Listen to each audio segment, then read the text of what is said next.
The 2024 NFL Draft is getting closer and closer every single day, and so it's time for another mock draft of the Tennessee Titans. All 7 rounds we're going to have for you right here on Titans Today. We appreciate you joining us here on this Wednesday. I'm your host, Jace Andrews, and let's first talk about the draft picks that the Titans do have in this draft. Now, they have the round 1 pick, 7 pick, but obviously past that, round 2 pick 38, round 4 pick 106, round 5 they acquired from Minnesota, pick 144, round 6 pick 133, round 7 pick 218, then round 7 pick 229 from Philadelphia. That was included in the Kevin Byard trade. So 7 total picks for them in the 2024 NFL Draft. We're going to go through every single one of those and talk about who I think the Titans should take in that slot. I will say that we're getting closer and closer, and I don't know about you, but I'm getting really, really excited about who the Titans could select at round 1, pick 7, and honestly, past that. I mean, there's a lot of options at round 1.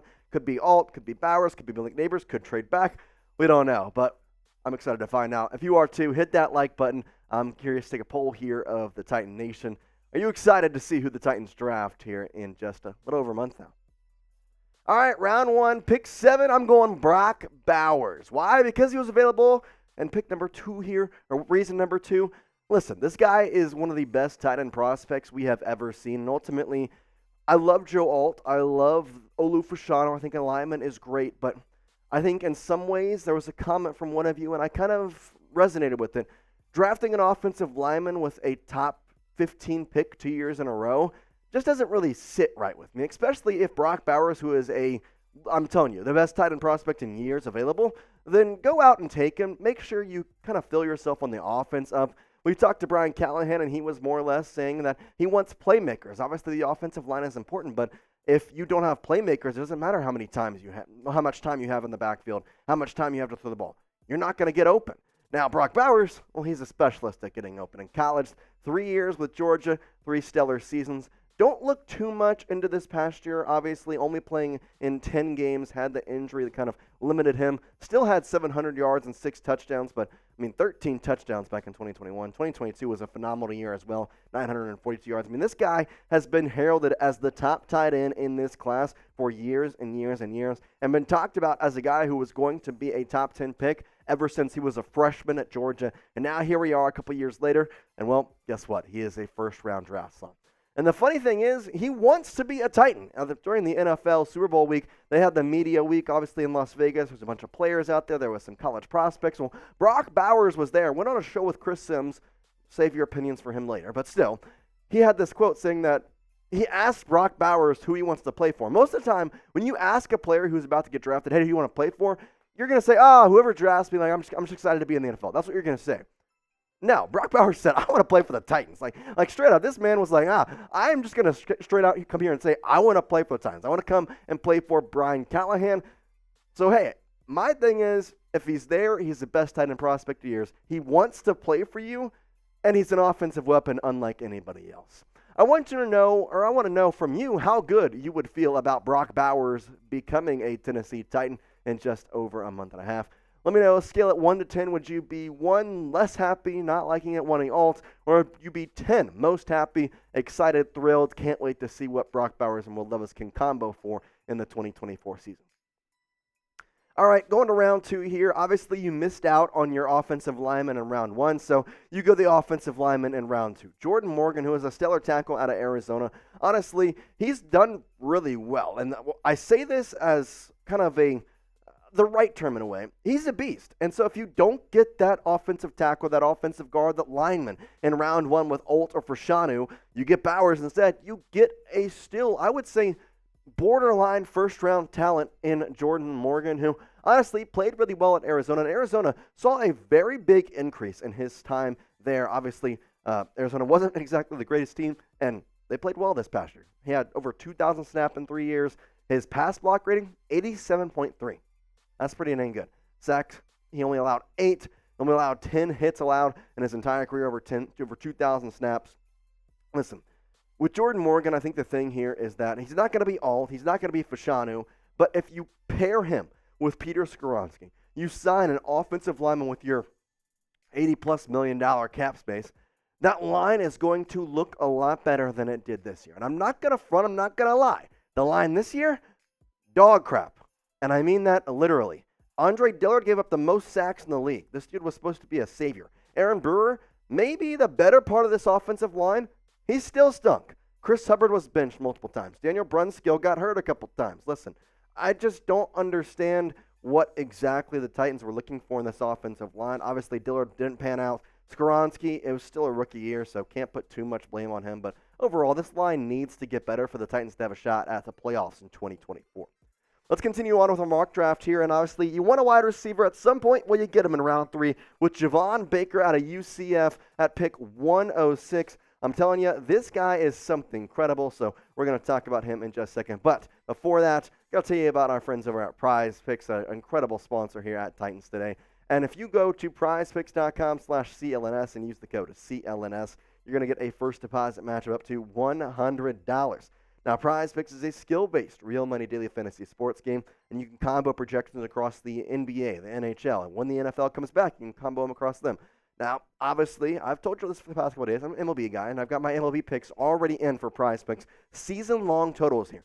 Shohei Ohtani, more than 38.5 home runs. He's getting taught Spanish by Teoscar Hernandez today. This dude's going to hit a bunch of bombs. Juan Soto, 35.5 home runs. I'm going the more on that. He is absolutely going to pimp homers in a Little League park at Yankee Stadium. Bobby Witt Jr. signed that massive contract. I think he's going to come out and play well. And then Adolis Garcia, 32.5 homers. He's a pimp master. And, well, let's just say he's going to pimp about 30 plus. So I'm exceeding him to do that. You can put in these same picks right now by going to prizepicks.com/CLNS and using the code CLNS for that $100 deposit match. Testing my skills on Prize Picks this past NFL season was already super, super exciting, and I can't wait to test my skills with some NBA picks, some NHL picks, and hey, my MLB season-long totals are going to be fun as well. They're going to have a bunch of stuff for that. They also have weekly promotions that can lead to big payouts like Taco Tuesday, where each Tuesday, Prize Picks discounts with select player projections of up to 25% to provide even more value. Quick withdrawals, easy gameplay, and an enormous selection of players and stat types are what makes Prize Picks the #1 daily fantasy sports app. Go to prizepicks.com/CLNS and use the code CLNS for that first deposit match of up to $100. All right, back to the mock draft here. Javon Baker, round 3, pick 106. What do I like about him? Why did I say he's a home run hire? Well, or home run pick, not hire. He, first of all, was not always with UCF. He started out with Alabama, which, like, the fact that he was drafted by Alabama should tell you, or drafted, picked up by Alabama in recruitment, should tell you a lot about him and the player that he is. Not only that, though, but his stats back himself up in 2023 at UCF as John Rice Plumlee throwing the rock to him. Over 1,000 yards, 52 receptions, 21.9 average. That's insane, by the way. His averages, I was looking through his games, were wild. And then 7 touchdowns. And if you don't believe me on how good this guy can be, maybe it's all just one game.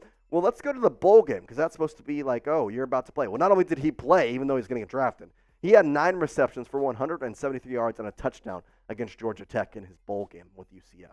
Holy crap. Like, that's literally an insane stat line. Obviously, bowl games can kind of be crazy, but still, the fact that he was close to 200 yards, pretty well. Ultimately, I think this, though, if you can get a wide receiver in free agency, then there's a little bit less likely to kind of be risky with the pick. You can kind of go out there and risk more, because obviously you want Troy Franklin or you want somebody at the first round 1 or 2. That's great, but if you could sign maybe T. Higgins, you could sign Marquise Brown, so I could sign Michael Pittman Jr., then that could help kind of maybe be a little bit easier on the draft. So you also have Brock Bowers, who, got to be honest, you're drafting him as a tight end. He's also a wide receiver at round 1, pick 7. All right, here's my first 3 picks in rounds 1, 2, and 3. Brock Bowers at pick 7. Jordan Morgan at pick 38, and Javon Baker at pick 106. I want you to grade these first 3 rounds A, B, C, D, or F. Let me know in the comment section what you're thinking. I'm curious. Bowers, Morgan, Javon. What are we thinking for those first 3 picks? I kind of like them, but hey, I want to see what y'all are thinking as well. Continuing on here with the last 4 picks, Caelen Carson, Round 5, pick 144, the cornerback out of Wake Forest. Needs some secondary help, so this guy is kind of the, I'm going to say bridge pathway. Obviously, the secondary this year wasn't exactly the greatest thing, and I think that was a little bit of a reason why maybe the Titans got behind in some instances. Hopefully, that's not the case in 2024, and I think Carson could be the guy to do it. He's had a pretty long experience at Wake Forest, played all 4 years, and ultimately his last 3 years, his PFF grade, pretty steady at around 73, 74. Tackles were good. Pass breakups were always solid. So overall, I mean, this guy was a solid guy at Wake Forest. And, I mean, you think about some of the receivers he probably had to face with Clemson and South Carolina, all that. I mean, Xavier Leggett, that's the guy in the ACC that he had to go face off against. And guess what? It seems as though he did pretty good job. So just a way to kind of bolster up that secondary a little bit with a draft pick here in the, I'm not going to say later rounds, but probably mid-rounds. Obviously, quarterback is one part of the secondary. You also need a safety. And so Jaylin Simpson, which I think this may be my favorite pick of the draft just because of value here at round 6, pick 183. He allowed just 1 touchdown in 2023 on 4 interceptions as well. This guy as a value pick here at round 6 is incredible. Honestly, I'm seeing projections where this guy could end up as, like, obviously he won't be drafted there, but he could be looked at as should have been a first-round pick, should have been a second-round pick, a third-round pick, whatever. And I'm getting him here at round 6. So that's pretty impeccable right there. Plus Simpson, again, in the SEC, the talent is really good, and you kind of have to think, okay, well, if he played well there, you got to think he's going to do well in the NFL. And honestly, again, that safety room is a little thin. You hopefully sign a free agent, potentially go out, get Antoine Winfield Jr. That would help out, and then draft Jaylin Simpson. That safety room all of a sudden becomes really, really good. All right, let's go to round 7 here with the first one. We got 2 picks in round 7. Jacob Caelen, a wide receiver out of Arizona. Kind of similar to the late wide receiver pick last year. You're not expecting this guy to, be crazy, but, I mean, hey, he had 2 1,000-yard seasons in college at Arizona with quarterbacks that I couldn't even name. So if you put him in there with Will Levis, what's to say he doesn't go off and potentially become a guy? I mean, there's a lot of things that could happen. Obviously, we've seen some late-round draft picks really hit off. Obviously, haven't seen many wide receivers there, but you think about Isaiah Pacheco for the Kansas City Chiefs. That guy was a round 7 pick. Talk about Brock Purdy, Mr. Irrelevant. Guess what? He is leading a top-tier team in the NFC. Obviously, you can have your own opinions about him, but ultimately, late-round draft picks are one of those where you throw a dart at a board and you hope you hit, and honestly, you can do some estimated guessing here, and I think Caelen, he's got what it takes to potentially be a wide receiver in the National Football League. I do feel confident, though, that Isaiah Davis at round 7 is going to work out in some facet. I don't know how, but considering you drafted Hassan Haskins and that dude didn't pan out, you're due for a running back in the later rounds to start doing. Also, in my mind, it just helps the depth out. Obviously, your starting running back, if it's not Derrick Henry next year, it's going to be Tajay Spears, and past that, you don't really care. Tajay will lead the way out, but ultimately, Isaiah Davis played really well, had a couple 1,000-yard seasons at SDSU, was closing in on 1,500 yards last year, in 2022, got it in 2023, 15,000-yard rusher at SDSU. Obviously, that's the FCS. They play a couple more games. They have a little more time to get those yardage, but still, the fact that he was doing that, there's seen people who have gone to the FCS and have had success in the National Football League. You talk about the quarterback Carson Wentz. I mean, obviously not a good example, but Trey Lance, I still think he could be good in the National Football League. Guess what? SDSU, FCS team. Why not give him a shot? It's round 7. His stats literally blow you away. His PFF grade was above 90, which, again, he's not playing the top-tier talent you see in the SEC or the Big 12 or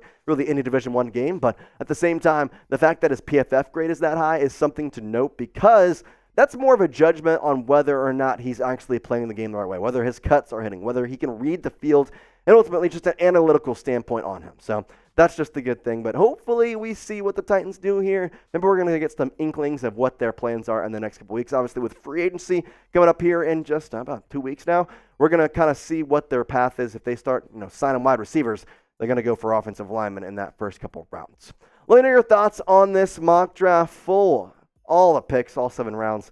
Let me know what your thoughts are. I'm kind of curious to see if you like it, you absolutely hate it, you thought it was stupid, and it was the worst one you've ever seen. Well, let me know in the comment section down below. I'm curious what your thoughts are. We appreciate you, Titans fans. I know that it takes some time out of your day to come here and spend it with us, and I want to let you know that we did not let that go unnoticed. We really appreciate you hanging out with us, and I just like talking ball with y'all, to be quite honest with you. So we appreciate you, as always, Titans fans. Tighten up, and peace out.